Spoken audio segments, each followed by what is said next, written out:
ದೇವರು ಬರೆದ ಕಥೆಯಲ್ಲಿ ತಾಯಿಯ ಪ್ರೀತಿಯೇ ಮೊದಲಿ.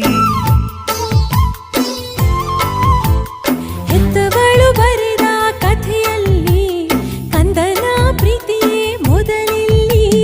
ಹಾರಾರಿರಾರೋ ಹಾಡು ಪ್ರೀತಿಗೆ ಮೊದಲ ಹಾಡು. ಅಮ್ಮ ಅನ್ನೋ ಮಾತು ಪ್ರೀತಿಗೆ ಮೊದಲ ತುತ್ತು. ದೇವರು ಬರೆದ ಕಥೆಯಲ್ಲಿ ತಾಯಿಯ ಪ್ರೀತಿಯೇ ಮೊದಲಿಲ್ಲಿ.